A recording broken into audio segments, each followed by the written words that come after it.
Hello everyone, welcome back to this channel. I hope you guys are doing well. आज की इस class में मैं आप लोगों के साथ डिस्कस करने वाली हूँ बजट लाइन। तो जैसा कि आप लोग इस वीडियो में देख पा रहे हैं, बजट लाइन मैंने आप लोगों को डिस्कस करने के लिए मैंने कुछ नोट्स लिखे हैं। यहाँ पे आप लोग को मैं उम्मीद करती हूँ कि क्लियर दिख रहे होंगे।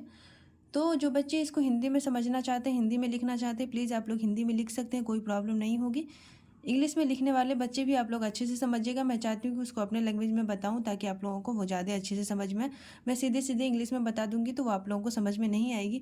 तो मैं चाहती हूँ कि आप लोगों को मैं अपने लैंग्वेज में भी बताऊँ, अपने जैसे मैं समझा सकती हूँ उसको। मैं चाहती हूँ कि अच्छे से आप लोगों के पास एक्सप्लेन कर सकूँ ताकि आप लोगों को कोई कन्फ्यूज़न नहीं रहे। तो चलिए मैं इस वीडियो को कंटिन्यू रखती हूँ। जो मेरा टॉपिक है बजट लाइन, यहाँ पे आप लोग देख सकते हैं मैं इसको इंग्लिश में लिखी हूँ। यहाँ पे आप लोग देखिए, मैं समझाने के लिए थोड़ा लिख लेती हूँ नोट्स ताकि आप लोगों को अच्छे से समझ में आ सके।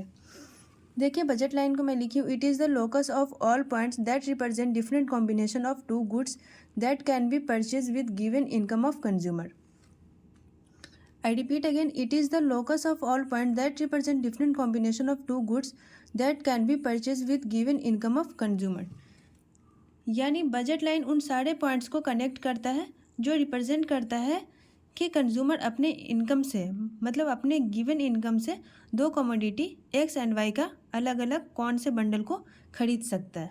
ठीक है, यानी बजट लाइन ये उन सारे पॉइंट्स को कनेक्ट करता है जो रिप्रेजेंट करता है कि कंज्यूमर अपने गिवन इनकम से दो कमोडिटी एक्स एंड वाई का अलग अलग कौन कौन से बंडल खरीद सकता है। तो मान लीजिए कि आपके पास 100 रुपीज़ है, ठीक है, जिसको आप दो कमोडिटी एक्स एंड वाई पे खर्च करना है। और एक्स एंड वाई की जो प्राइस है वो 2 रुपीज़ है, मतलब एक्स की भी प्राइस 2 रुपये है और वाई की भी प्राइस 2 रुपये है। यहाँ पे आप लोग देख सकते हैं, मैं आप लोग को यहाँ पे समझाने के लिए मैं लिखी भी हूँ। देखिए, लेट मनी इनकम को मैंने एम से डिनोट किया है। यहाँ पे देखिए, money income is equal to 100 और price of X P X is equal to 2, price of Y P Y is equal to 2।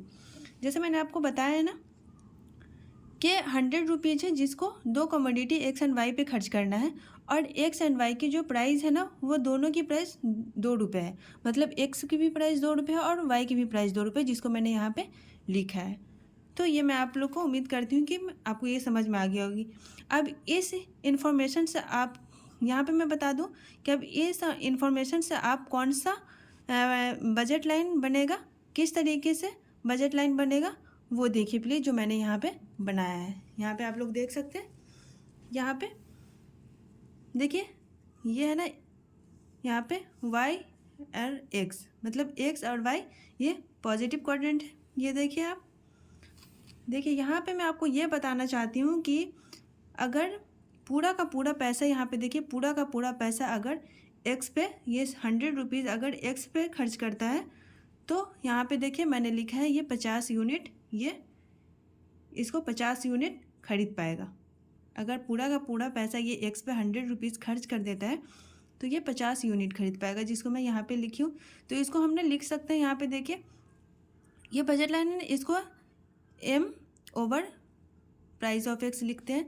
तो यहाँ पे देखिए मैंने लिखा है 100/2, ठीक है, 100/2 मतलब 50 यूनिट वो खरीद रहा है। अगर पूरा का पूरा पैसा वो 100 रुपीज़ अगर एक्स पे खर्च कर दे रहा है तो वो 50 यूनिट खरीद पा रहा है। ठीक है, वैसे ही आप लोग यहाँ पे देख सकते हैं, जब ये 50 यूनिट यहाँ पे खरीदता है ना तो ये वाई जो है ये ज़ीरो यूनिट ऑफ वाई खरीदता है। यहाँ पे देखिए मैंने यहाँ पे नहीं लिखा है, यहाँ पे मैं लिख देती हूँ। यहाँ पे जब ये पूरा का पूरा पैसा ये एक्स पे खर्च करता है तो उसे 50 यूनिट यहाँ पे खरीदता है, और जब एक्स पे ये पूरा पैसा खर्च करता है तो यहाँ पे आप लोग देख सकते हैं कि वाई को 0 यूनिट ये खरीदता है, ये 0 यूनिट इसकी होती है।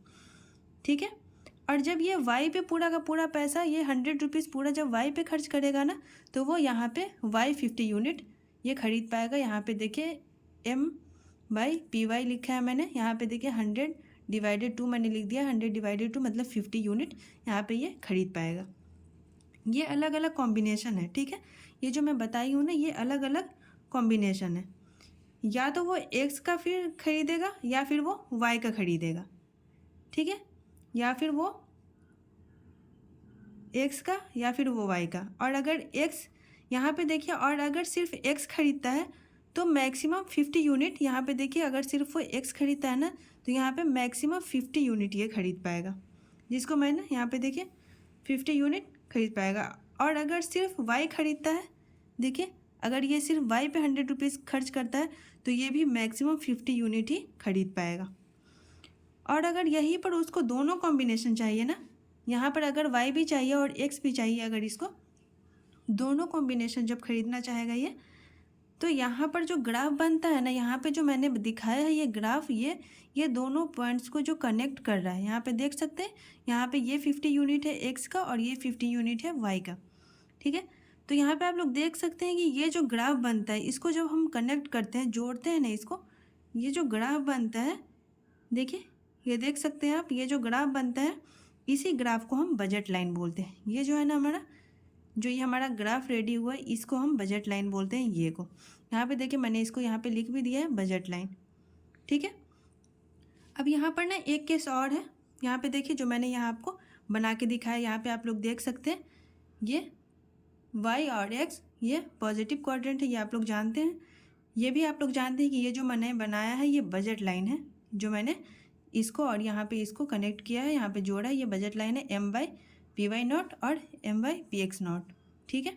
यहाँ पे मैंने वाई दिया है, यहाँ पे एक्स दिया है, ये दोनों को जब जोड़ा है ये बजट लाइन है, ये आप लोग अच्छे से जानते हैं। बट इसमें जो मैंने सेट किया है ना, ये सेट जो किया है ये आप लोग यहाँ पे देख सकते हैं, उसे हम बजट सेट बोलते हैं, मैंने लिख दिया है। अगर कहीं पे आपको ऐसा रहेगा तो ये आप लोग समझ जाएगा ये बजट सेट है, ठीक है। तो ये आप लोग को समझ में आ रही होगी, मैं उम्मीद करती हूँ कि ये बजट सेट भी आप लोग को समझ में आ गई होगी, बजट लाइन क्या होता है वो समझ में आ गई होगी। यहाँ पर मैं एक चीज़ और आप लोगों को बताना चाहती हूँ कि बजट लाइन स्लोप जो होता है ना वो क्या होता है, यहाँ पर मैं आप लोग को वो बताना चाहती हूँ कि बजट लाइन का स्लोप क्या है, ठीक है। अब यहाँ पर एक देखिए आप लोग, यहाँ पर एक मैं कर्व बनाई हूँ, ये आप लोग अच्छे से जानते हैं कि वाई और एक्स ये हमारा पॉजिटिव क्वाड्रेंट है, ये M by P Y naught और M by P X naught, ये जो दोनों कनेक्ट हो रहा है, ये आप लोग यहाँ पे देखिए, यहाँ पे मैं बताई हूँ, यहाँ पे आप लोग देख सकते हैं कि ये बजट लाइन होता है। बट इसका स्लोप हम कैसे निकालते हैं वो मैं आप लोग को यहाँ पे बताई हूँ कि slope of budget line is height over base. ये जो होता है ना, ये हाइट और ओवर बेस, इसको हम बजट लाइन का स्लोप निकालते हैं इससे, ठीक है। यहाँ पे देखिए एक्स एंड वाई जो वो देखिए, ये जो है ना ये वाई और एक्स ये क्या है आप लोग ये बताइए मुझे, मैं आप लोग को बता देती हूँ कि ये क्या है। ये जो एक्स यहाँ पे देखिए एक्स एंड वाई है ना, यहाँ पे ये राइट एंगल ट्रायंगल है, ठीक है। ये जो है ना ये देख सकते हैं आप लोग, ये ऐसे देखिए ये राइट एंगल ट्रायंगल है। और जो बजट लाइन है यहाँ पे देखिए, ये जो बजट लाइन है, ये जब हम बजट लाइन देते हैं ना तो ये राइट एंगल ट्रायंगल का हाइपोटेनियस है। देखिए ये Y and X right angle triangle है और ये बजट लाइन जो है ये राइट एंगल ट्रायंगल का हाइपोटेनियस है, ठीक है। तो राइट एंगल ट्रायंगल का हाइपोटेनियस का स्लोप जो होता है ना, राइट एंगल ट्रायंगल का हाइपोटेनियस स्लोप जो होता है हाइट ओवर बेस होता है, जो मैंने यहाँ पे लिख दिया है, हाइट ओवर बेस होता है। तो हाइट हमारा क्या हो गया ना, देखिए height M over P Y nought हो गया ये हाइट, और ये बेस हो गया M over P X not, ठीक है। ये आप लोग को समझ में आ रहा होगा, मैं उम्मीद करती हूँ। देखिए यहाँ पे मैंने लिख भी दिया है स्लोप इज इक्वल टू, यहाँ पे देखिए M by P Y nought over M by P X nought is equal to, यहाँ पे देखिए इसको, यहाँ पे मैंने देखिए इसको यहाँ पे क्रॉस मल्टीप्लाई किया है, देखिए एम बाई पी वाई और into M P X by M. तो यहाँ पे देखिए एम से एम जो है ना, ये एम और ये एम कैंसिल आउट हो गया है, देखिए कैंसिल हो गया ये। तो यहाँ पे हमारा P X by P Y हमारा बच गया। ये जो है ना ये P X by P Y जो होता है ना ये नेगेटिव होता है, ठीक है। ये आप लोग याद रखिएगा, ये नेगेटिव होता है। तो यहाँ पे मैंने लिख भी दिया है दिस इज़ नेगेटिव, ठीक है। ये जब हम इसको निकालते हैं हाइट ओवर बेस को तो ये नेगेटिव होता है, इसका बजट लाइन का स्लोप हमेशा नेगेटिव होगा, ये आप लोग याद रखिएगा। और इसका जो रिलेशन होता है ना एक्स एंड वाई का जो रिलेशन है, ये है ना एक्स वाई और एक्स एंड वाई का रिलेशन, ये इन्वर्स रिलेशनशिप होता है। इसको भी मैं यहाँ पे लिख दी हूँ कि जब हमारी एक्स बढ़ती है ना तो वाई घट रही होती है, और जब एक्स घट रही होती है तो वाई जो होती है ना वो बढ़ रही होती है। जैसा कि आप लोग यहाँ पे देख सकते हैं, यहाँ पे मैं आप लोग को पीछे वाले इसमें दिखाई हूँ। यहाँ पे देखिए, यहाँ पे मैंने जब बजट लाइन आप लोग को दिखाई थी कि बजट लाइन के बारे में, यहाँ पे एक चीज़ मैं आप लोग को बताना भूल गई थी। यहाँ पे देखिए आप लोग, जब यहाँ पे देखिए जब ये इतना पैसा वाई नॉट यहाँ पे देखिए खर्च कर रहा है, तो यहाँ पे देखिए एक्स नॉट, यहाँ पे देखिए ये वाई नॉट है, ये एक्स नॉट है। जैसे जैसे ये वाई, यहाँ पे देखिए जब वाई जो है, जब वाई घट रही है तो हमारी एक्स जो है ना ये बढ़ रही है। यहाँ पे देखिए ये एक्स नॉट है, एक्स वन है, एक्स टू है। यहाँ पे आप लोग देख सकते हैं, अच्छे से आप लोग को दिख रहे होंगे कि ये जो वाई जो है ना, ये वाई जो इनकम है ये कम हो रही है, तो एक्स जो है ये बढ़ रही है। फिर देखिए ये वाई कम हो रहा है, यहाँ पे एक्स बढ़ रहा है, यहाँ पे वाई बढ़ रहा है, यहाँ पे वाई घट रहा और घटा तो एक्स और बढ़ा। तो ये मैं आपको यही मैं पीछे बताई हूँ कि जैसे जैसे हमारी एक्स जो होती है ना, ये इन्वर्स रिलेशनशिप होता है इसके बीच, कि ये जब भी एक्स हमारी बढ़ेगी तो वाई घटेगी, और जब एक्स घटेगी तो वाई बढ़ेगी। ठीक है, इसके बीच इन्वर्स रिलेशनशिप होता है। जो मैंने कॉम्बिनेशन आप लोग को दिखाया है ए बी सी, वो कोई भी कॉम्बिनेशन यूज़ करता है। जब हम उस सारे पॉइंट को जब मैं कनेक्ट करते हैं तो वो बजट लाइन बनता है। तो मैं इस वीडियो को यहीं पे एंड करती हूँ। मैं उम्मीद करती हूँ कि आप लोग को बजट लाइन अच्छे से समझ में आ गए होंगे। तो मैं इस वीडियो को यहीं पे एंड करती हूँ। प्लीज़ वीडियो अच्छी लगी तो लाइक करें, शेयर करें एंड सब्सक्राइब करें। Thank you.